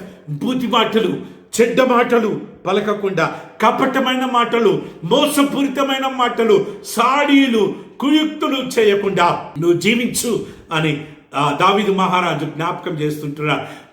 వాక్య పరిచర్యలో ఉంటున్న బిడ్డలు, పరిశుద్ధ పరిచర్యలో ఉంటున్న బిడ్డలు, సువార్త పరిచారకులు, దేవుని చేత అభిషేకించబడిన వారు ఉండాల్సిన లక్షణాలు ఏంటిదంటే కపటమైన మనస్సు తీసేసుకోవాలి, మరి క్రూరమైన మనస్సును తీసేసుకోవాలి, క్షమించని మనస్సును తీసేసుకొని జాలిగల మనస్సు, ఇతరులను ప్రేమించే మనస్సు కలిగి మనం జీవించాలని దావీదు మహారాజు రాస్తుంటున్నారు. చెడ్డ మాటలు పలకకుండా నీ నాలుకలు, కపటమైన మాటలు పలకకుండా నీ పెదవులను కాచుకొని పో. కపటమైన మాటలు, మోసపూరితమైన మాటలు, తేనె పూసిన మాటలు చెప్తూ ఉంటాము. ఆ రీతిగా ఉండకుండా మన పబ్బం గడుపుకోవడానికి, మన కాలం గడవడానికి అనేకమైన కుయుక్తి ఆలోచనలు చేస్తూ కపటమైన మాటలు చెప్తూ ఉంటున్నాం. ఆ రీతిగా ఉండకుండా, ఆ రీతిగా బ్రతకకుండా, కపటమైన మాటలు, కపటమైన ఆలోచనలు విడిచిపెట్టి, చెడ్డ మాటలు విడిచిపెట్టి, కీడు చేయుట మాని మేలు చేయుము. ఇతరులకు కీడు చేయకుండా, ఇతరుల మీద రివెంజ్ తీసుకోకుండా, ఇతరులను సాధించకుండా వారికి మేలు చేసేవారిగా, మన శత్రువులకు కూడా మేలు చేసేవారిగా ఉండాలి. శిష్యులకు ఉండవలసిన లక్షణము, శిష్యులు క్రమపరచుకోవలసిన లక్షణాన్ని దావీదు మహారాజు చెప్తుంటున్నాడు. సమాధానము వెతికి దాన్ని వెంటాడము. నీ శత్రువుతో సమాధానం కోసం ప్రాకులాడు, సమాధానం కోసం వెంటాడు, సమాధాన పడడానికి ప్రయత్నం చేయి. అప్పుడే నువ్వు దేవుని రాజ్యాన్ని స్థాపించగలుగుతావు, అప్పుడే నువ్వు దేవుని కుమారుడవని పిలబడుతావు. సమాధాన పరచువారు ధన్యులు, వారు దేవుని కుమారులు అనబడును. అందుకే ఓ శిష్యుడిగా పగ సాధించకుండా, ఓ శిష్యుడిగా రివెంజ్ తీసుకోకుండా, ఓ శిష్యుడిగా నువ్వు సమాధానం పడాలి, సమాధానం కోసం ప్రాకులాడాలి, సమాధానం సాధించడానికి వెంటాడాలి అని దావీదు మహారాజు రాస్తుంటున్నాడు. యెహోవా దృష్టి నీతిమంతుల మీద ఉన్నది, ఆయన చెవులు వారి మొరలు ఒగ్గి ఉన్నవి. యెహోవా దృష్టి ఎవరి మీద ఉన్నదంటే నీతిమంతుల మీద. ఇక్కడ నీతిమంతులు అంటే దేవుని శిష్యుల మీద, దేవుని వాక్యానుసారంగా జీవించే వారి మీద, నీతిని ఆసరంగా తీసుకొని బ్రతికే వారి మీద, నీతి రాజ్య స్థాపన కోసము అవమానాలు, నిందలు, ప్రాణాన్ని ద్వేషించుకుంటూ సిల్వనెత్తుకొని ముందుకు సాగిపోతున్న వారి మీద దేవుని దృష్టి ఉంది, దేవుని కాపుదల ఉంది, దేవుని భద్రత ఉంది. వారి మొరలు, వారి కన్నీటి ప్రార్థనలు, వారి మురుగులు యెహోవా వింటాడంట. అందుకే అపోస్తుడైన పౌలు జీవితంలో ఎన్నో శ్రమలు, ఎన్నో ఇరుకులు, ఇబ్బందులు, ఎన్నో దెబ్బలు, దిగంబరత్వము, ఆకలి, చెరసాల జీవితము ఇవన్నీ అనుభవించడానికి కారణం ఏంటిదంటే అపోస్తుడైన పౌలు మురుగులు దేవుడు విని, అపోస్తుడైన పౌలును దేవుడు ముందుకు నడిపించిన విధానాన్ని మనం చూస్తూ ఉంటున్నాం. దుష్క్రియలు చేయువారి జ్ఞానమును భూమి మీద నుండి కొట్టివేయటకై యెహోవా సన్నిధి వారికి విరుద్ధంగా ఉన్నది. ఎవరైతే దుష్ట క్రియలు చేస్తూ ఉంటారో, దుష్ట క్రియలు తలపెడుతూ ఉంటారో దేవుడు వారిని నిర్మూలం చేస్తారంట. మనమందరం దేవునికి భయపడి జీవిస్తాం. దుష్ట క్రియలు, దురాలోచనలు చేయకుండా, కపటపూరితమైన ఆలోచనలు చేయకుండా దేవుని బిడ్డలుగా, నీతిమంతులుగా, శిష్యులుగా జీవించడానికి మనం ప్రయాసపడ్డాం. నీతిమంతులు మొరపెట్టగా యెహోవా ఆలకించును, శ్రమలన్నిటిలో నుండి వారిని విడిపించును. దేవుని శిష్యులు ఎంతో మంది ఎన్నో శ్రమల గుండా ప్రయాణించారు, హతసాక్షులుగా చనిపోయారు. దానికంటే ముందు ఎన్నో శ్రమల పాలయ్యారు. వాటన్నిటిలో నుంచి దేవుడు వారిని అనేక మార్లు విడిపించడానికి కారణం ఏంటిదంటే నీతిమంతులు మొరపెట్టగా యెహోవా ఆలకించును, వారి మొర్రలు విన్నాడు కాబట్టి వారి శ్రమలో నుంచి దేవుడు విడిపించాడు. చివరిగా విరిగి నలిగిన హృదయము గలవారు యెహోవాకు ఆసనుడు, నలిగిన మనసు గల వారిని ఆయన రక్షించును. విరిగి నలిగిన హృదయం కావాలి, ప్రాణాన్ని ద్వేషించే మనస్సు కావాలి, ప్రాణాన్ని లెక్క చేయని మనస్సు కావాలి, సుఖభోగాలను లెక్క చేయని మనస్సు కావాలి. అలాంటి వారే దేవుని శిష్యులుగా ఉంటారు అని ఇక్కడ దావీదు మహారాజు జ్ఞాపకం చేస్తుంటారు. నీతిమంతునికి కలుగు ఆపదలు అనేకములు, వాటన్నిటిలో నుండి యెహోవా వారిని విడిపించును. నీతిమంతులకు, దేవుని శిష్యులకు ఎన్నో అపాయాలు కలుగుతూ ఉంటాయి, ఎన్నో ఉపద్రవాలు వస్తూ ఉంటాయి. అది ఎప్పుడు కూడా విశాలమైన మార్గం కాదు, అది ఎప్పుడు ఇరుకైన మార్గమే. ప్రతిరోజు కన్నీరు కరవాల్సిందే. ఎందుకంటే సిలువను ఎత్తుకొని ప్రయాణించడానికి తీర్మానించబడ్డాం కాబట్టి మనకు అనేకమైన ఆపదలు వస్తూ ఉంటాయి. అయితే మన నిరీక్షణ, విశ్వాసం ఏంటిదంటే ఆ ఆపదలన్నిటిలో నుంచి, ఆ శ్రమలన్నిటిలో నుంచి యేసయ్య మనల్ని విడిపిస్తూ ఉంటాడు. చివరిగా అపోస్తలుడైన పౌలు ఏం చెప్తుంటున్నాడంటే, మీ అందరికీ సువార్త బోధించి చివరికి నేను భ్రష్టుడను కాకుండానట్లు, భ్రష్టుడను అయిపోతానేమో అన్న భయముతో నా శరీరాన్ని నేను నలగొట్టుకుంటున్నాను. వాక్యం బోధిస్తూ ఉంటున్నాం. అబ్బా, అయ్యగారు వాక్యం మంచిగా చెప్పిండని అనగానే మనం ఉబ్బిపోతూ ఉంటాం, మనం దేవుణ్ణి మర్చిపోతూ ఉంటాం, దేవుని వాక్యాన్ని మర్చిపోతూ ఉంటాం, క్రమశిక్షణ జీవితాన్ని మర్చిపోతుంటాం. ఈ సమయంలో అపోస్తలుడైన పౌలు చెప్పిన మాటను జ్ఞాపకం చేసుకోవాలి. మీ అందరికీ వాక్యాన్ని బోధించి ఒకవేళ నేనే భ్రష్టుని అయిపోతానేమో అన్న భయముతో నా శరీరాన్ని నేను ప్రతి దినము నలగొట్టుకుంటున్నా. సువార్త పరిచర్య నిమిత్తము, పరిశుద్ధ పరిచర్య నిమిత్తం నలగొట్టుకునే వారిగా మనం ఉండాలని అపోస్తలుడైన పౌలు ద్వారా హెచ్చరించబడుతున్న యోబు ఏం చెప్పాడంటే, దేవుడు నన్ను శోధించిన తర్వాత నేను స్వర్ణము వలె అవుతాను. దేవుడు నన్ను శోధించిన తర్వాత నా జీవితం ఓ సువర్ణం వలె మెరిసిపోతుంది అని యోబు తన విశ్వాసాన్ని వెల్లడిపరుస్తుంటున్నారు. ఎన్ని శోధనలు, ఎన్ని ఇరుకులు, ఇబ్బందులు వచ్చినా కానీ దేవుని కోసం నిలబడ్డట్టయితే, యేసయ్య కోసం నిలబడ్డట్టయితే, సువార్త పరిచర్య కోసం నిలబడ్డట్టయితే, శిష్యులను చేసే ఉద్యమంలో నిలబడ్డట్టయితే, యేసయ్య నీతి రాజ్య స్థాపన అనే ఆ ఉద్యమంలో దృఢంగా నిలబడ్డట్టయితే దేవుడు జీవ కిరీటాన్ని, దేవుడు సువర్ణ కిరీటాన్ని, దేవుడు ఆనంద కిరీటాన్ని దేవుడు మనకు దయచేయాలని ఆశపడుతుంటున్నాడు. అపోస్తలుడైన పౌలు చెప్తుంటున్నాడు, నా విశ్వాసాన్ని కాపాడుకుంటుని, నా పరుగు పందెంలో నా విశ్వాసాన్ని కాపాడుకున్నా, ఇక మీదట నీతి కిరీటం నా కోసము ఉంచబడింది. విశ్వాసాన్ని కాపాడుకోవాలి. ఎన్ని ఉపద్రవాలు, ఎన్ని ఇరుకులు, ఇబ్బందులు, ఎన్ని సమస్యలు, ఎన్ని ఆటంకాలు, ఎంత ప్రాణాపాయము, ఎన్ని ఆకలి బాధలు, ఎన్ని నిందలు, ఎన్ని అవమానాలు, ఎంత కన్నీరు, ఎంత దుఃఖమున్నా కానీ వాక్యం వింటున్న ప్రియ పరిశుద్ధ సంగమా, పరిశుద్ధ సేవకుడా, అధైర్యపడకు. ఎందుకు అంటే విశ్వాసాన్ని కాపాడుకో. విశ్వాసాన్ని కాపాడుకొని ప్రభువుని ముందుంచబడిన పరుగు పందెంలో, ప్రభు మన ముందుంచిన పరుగు పందెంలో మనం ఓపికతో జీవించినట్టయితే, ఓపికతో పరిగెత్తినట్టయితే, విశ్వాసానికి కర్తయు దానిని కొనసాగించు వారైన యేసు వైపు చూస్తూ మనం ముందుకే సాగిపోయినట్టయితే, నాగట్టిపై చేయి వేసిన మనము వెనుక తట్టు చూడకుండా ముందుకే సాగిపోయినట్టయితే ఆయన నడిపిస్తాడు. ఆయన విడిచిపెట్టని దేవుడు, ఆయన నడిపిస్తాడు. నీ జీవితమే 5వ సువార్త. Your life should be a 5th gospel. మన మాటలు, మన జీవిత విధానము, మనం జీవించే విధానము, మన పరిచర్య, మన పరిశుద్ధ పరిచర్య మాట్లాడే సువార్తగా మరి అనేక మంది చూస్తూ ఉంటున్నారు కాబట్టి, అనేక మంది మనల్ని అనుకరిస్తూ ఉంటున్నారు కాబట్టి మనం సాక్షి బిడ్డలుగా జీవించాలి. మనమే మాట్లాడే సువార్తగా మన బ్రతుకులు, మన ఆలోచనలు, మన జీవితం ఉండాలని ప్రభు ఆశపడుతున్నాం. ఆ రీతిగా నిజమైన సేవకుడిగా మనం జీవిస్తూ అనేక మందిని ఈ పరిశుద్ధ పరిచర్యలోకి నడిపిస్తూ ప్రభుకి శిష్యులుగా తరబీదు చేసేవారిగా, ప్రభుకి శిష్యులుగా రూపాంతరపరిచేవారిగా, ప్రభుని వెంబడించేవారిగా కాదు కానీ, సంఘాలను నింపేవారిగా కాదు కానీ, ప్రభుకి నిజమైన శిష్యులను తయారు చేసే ఉద్యమంలో మనము నీతి, న్యాయంగా, నమ్మకంగా పరిగెత్తడానికి ప్రభు మనకు తోడైనను గాక. ఆమెన్. తల నుంచి ప్రార్థన చేద్దాం. ప్రేమ నమ్మకం గల మా యేసయ్య, మా పరలోకపు రాజా, నీ వాక్యాన్ని బట్టి స్తోత్రం. విత్తబడిన వాక్యాన్ని దీవించి ఆశీర్వదించి 10 కాలాల పాటు నాయన ఆ వాక్యాన్ని మా హృదయంలో పదిలపరుచుకొని వాక్యానుసారంగా జీవించడానికి నాయన మాకున్న బంధువులను, బాంధవ్యాలను, భోగ భాగ్యాలను, ఆస్తిపాస్తులను నాయన మా ప్రాణాన్ని సహా ద్వేషించుకుంటూ వాటన్నిటిని విడిచిపెట్టు, సమస్తాన్ని విడిచిపెట్టి మా శిలువను ఎత్తుకొని నిన్ను నీతి, న్యాయంగా, నమ్మకంగా, విశ్వాసంతో వెంబడించడానికి నీ కృప, నీ పరిశుద్ధాత్మ మా అందరికీ దయచేయమని ఘనత, మహిమ, ప్రభావాలు మీకే చెల్లిస్తూ యేసు పరిశుద్ధ నామమున ప్రార్థన చేస్తున్నాము తండ్రి, ఆమెన్.